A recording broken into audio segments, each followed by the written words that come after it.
જય માતાજી મિત્રો, આજ છે આપણો ડે 53 ને આપણે નીકળી ગયા હતા મહાદેવે દર્શન કરવા જવા, કેમ કે આજે આપણો બર્થડે હતો એટલે મહાદેવથી જ શરૂઆત થાય. ત્યાંથી આવી ગયા આપણે ઘોડી પાસે આવીને જોયું તો બધા બાબલા જેવા તૈયાર થઈને આવી ગયા હતા. આપણે વિડીયો ઉતારતા જોઈને ગીતાભાઈ ઊભા હતા ને હેઠા બેસી ગયા. વાહ. પછી ઘોડીનો સામાન બામાન કરીને આપણે જવા દીધી બગીચા વાળા રોડે. ઘોડીના બાગડતા બીકે લાગતી હતી. જાજા ટાઈમે બેઠા ને એટલે કીધું પડી બળી જાય. પછી ખાંડીપોરે પહોંચ્યા તા મુનો ભેગો થઈ ગયો. મુનો આપણને જોવે તો જ હો થઈ જાય કે આમ ભાગ એમ કરવા માંડે.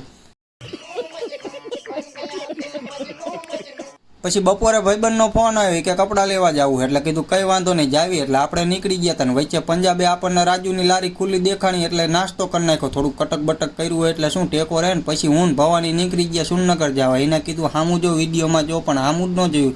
શરમાય ભાઈ રે જણ.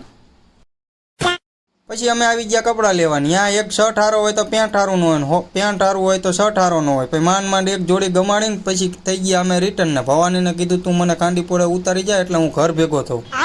કાંડીપોરે પહોંચ્યા તો બધાએ આપણને બર્થડે નું વિશ કરી દીધું ને બધાને થેન્ક યુ કહીને પછી આપણે ઘરે આવી ગયા. આજના વ્લોગમાં એટલું જ તે. મળીએ કાલે. જય માતાજી.